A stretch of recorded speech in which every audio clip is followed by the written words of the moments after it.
Shalom, queridos, Deus abençoe a vida de vocês. Fechando aqui 1 Tessalonicenses, capítulo 5, né? Fechando aí a carta. Vamos conversar primeiro sobre o versículo 1 até o versículo 3, né?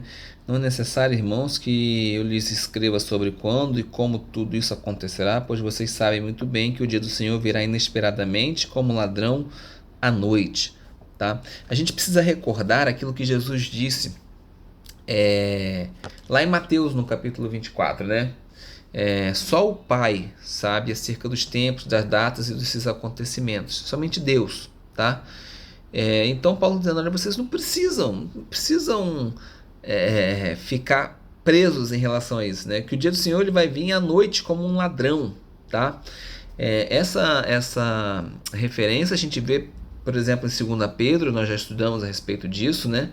E a expressão dia do Senhor, ela é uma expressão que já é amplamente citada no Antigo Testamento. Você tem Amós capítulo 5, você tem Isaías capítulo 2, você tem Sofonias primeiro capítulo, né? Então existe já esse termo dia do Senhor, né? O dia da vingança do Senhor, o dia do juízo do Senhor. Isso já é amplamente descrito no Antigo Testamento, tá? E aí o versículo 3 diz... Cadê?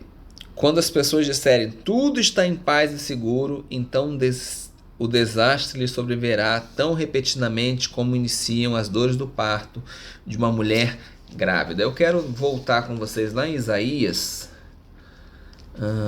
Isaías. Estamos chegando aqui. Vamos pegar Isaías no capítulo 57, finalzinho do livro aqui já praticamente. Isaías capítulo 57, vamos no versículo 19, diz assim, ó: porém em seus lábios palavras de louvor, que eles tenham muita paz, tanto os que estão perto como os que estão longe, diz o Senhor que os cura. Os perversos, porém, são como um mar agitado, que nunca se aquieta e revolve lama e sujeira sem parar. Para os perversos não há paz, diz o meu Deus. Se eu avanço e vou um pouquinho até Jeremias capítulo 6, versículo 14, vai estar escrito assim: oferecem curativos superficiais para a ferida mortal do meu povo, dão garantias de paz quando não há paz alguma. Então os perversos estão oferecendo paz, está parecendo que está tudo tranquilo, mas não está bem assim não, porque os perversos não têm essa possibilidade.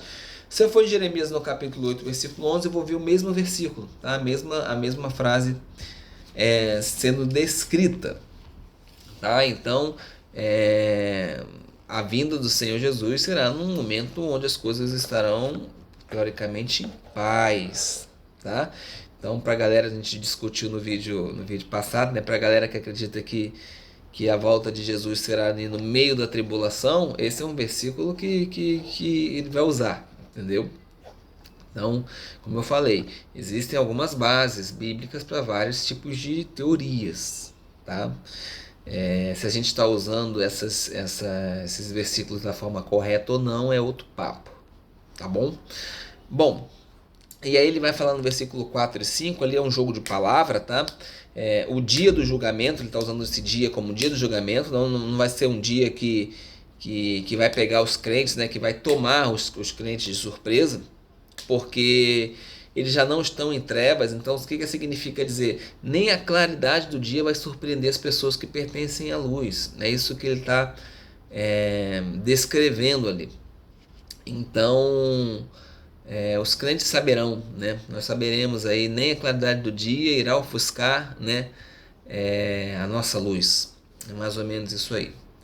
Bom, versículo 8: mas nós que vivemos na luz devemos ser sóbrios, protegidos pela armadura de fé e do amor, usando o capacete da esperança da salvação. Nós já vimos isso lá em Efésios, no capítulo 6, e já sabemos que ele vem lá de Isaías, né? Se você não viu aí o vídeo de Efésios capítulo 6, vai lá dar uma olhadinha, e eu trago ali as referências de Isaías, da qual foram retiradas essas imagens, tá? Aí você pode perguntar assim, Juliano, você está dizendo então que Paulo está copiando o Antigo Testamento? Não, gente, preste atenção, a Bíblia não é uma coisa que você copia. Todas as coisas que são descritas desde o começo dos tempos vão ser repetidas. Então hoje nós estamos repetindo aquilo que foi dito há muito tempo. Jesus usou palavras, né, que estavam descritas desde lá do começo. Ah, mas então Jesus copiou a palavra? Não, ele é a palavra. Simplesmente saiu da boca dele, tá? Então, Paulo vai usar como referência aquilo que ele aprendeu. Ele era mestre na palavra. Que palavra? Antigo Testamento. Novo Testamento estava sendo escrito. A gente viu no último vídeo que Tessalonicenses foi uma das primeiras cartas a serem escritas, né? Pela cronologia, né? Então, fique esperto, tá? Em relação a isso, a gente fala daquilo que a gente aprende, tá bom? Bom, aí ele vai falar ali sobre a maneira como a gente deve ter consideração com os anciãos da igreja, né, com os líderes da igreja. Aqui nessa versão está escrito líderes da igreja, né? E aqui nessa minha versão específica está escrito assim, ó: irmãos, honrem seus líderes na obra do Senhor, esses trabalham arduamente entre vocês e lhes dão orientações, tá? O que acontece aqui? Os líderes, eles confrontam os seus liderados, e o objetivo dele é que ajudar aquela pessoa a mudar. Muita gente é tola e acha que o líder chama a atenção da pessoa simplesmente para machucar, para ferir ou para expor. O líder, quando é um líder sensato e que cumpre a vontade de Deus, ele vai chamar você, vai chamar a sua atenção. É claro que ele não precisa fazer, existem formas de se fazer isso, principalmente no mundo moderno. A gente também tem que levar em consideração um pouco as coisas do mundo moderno, né? Nós vivemos numa geração mimimi. Na época de Paulo era na cara mesmo, você falava e acabou. Aqui hoje, às vezes você vai falar na cara e tem 2, 3 irmãos perto e vai se sentir ofendido, que você expôs diante dos outros irmãos. Então, se você quiser, você é líder, chama o seu liderado no cantinho, conversa com ele.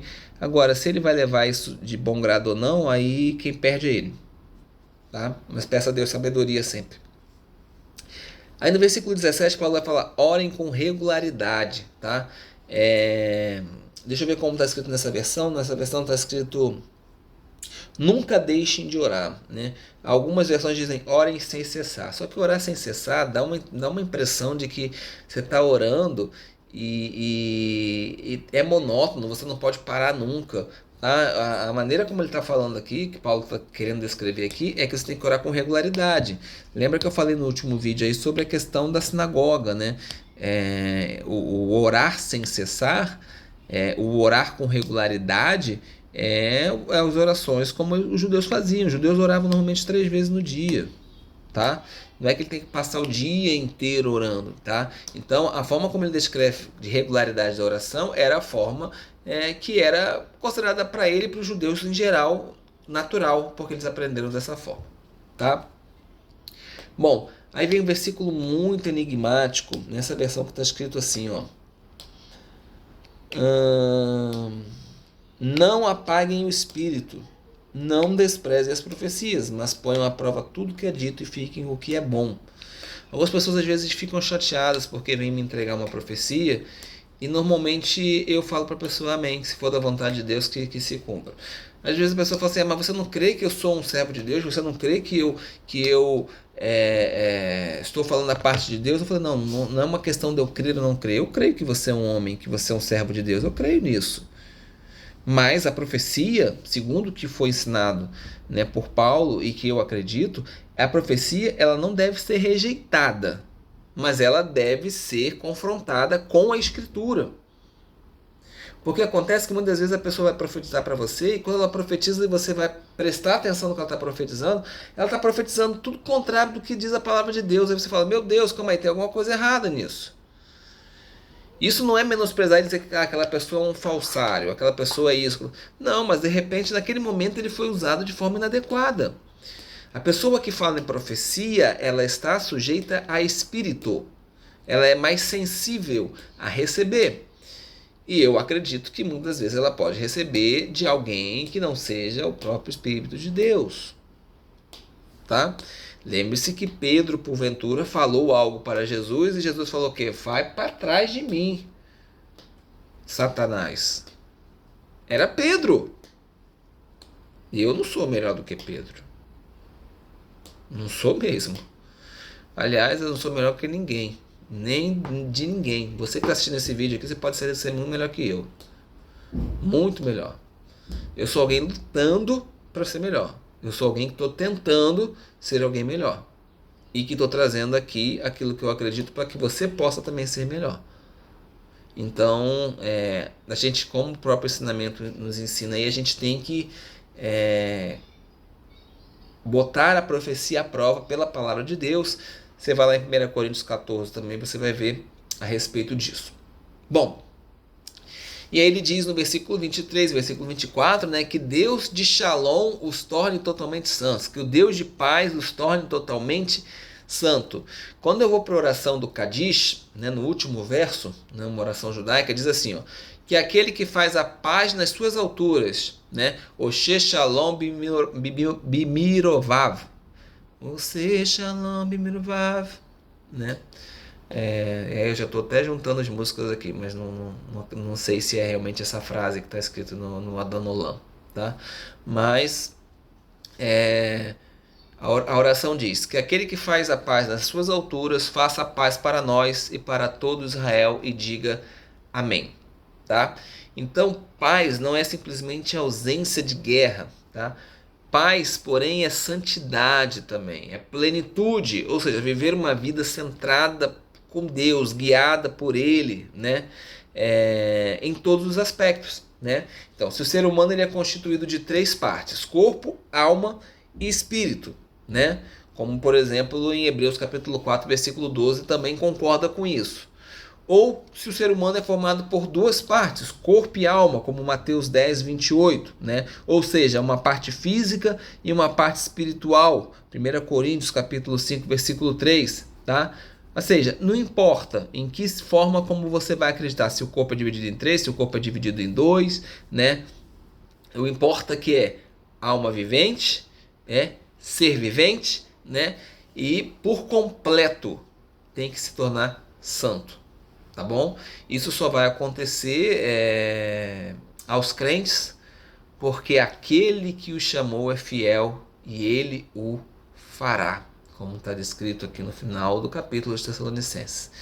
Então, meus queridos, que Deus possa chamar vocês e possa fazer vocês santos, né? Porque Ele te chamou e Ele é fiel para cumprir tudo o que te prometeu. Segundo a sua palavra, Ele é fiel e Ele não volta atrás. Que o Senhor te abençoe e te guarde, faça resplandecer o rosto sobre ti, tenha misericórdia de ti, que o Senhor sobre ti levante seu rosto e te traga shalom. Um forte abraço, Deus te abençoe.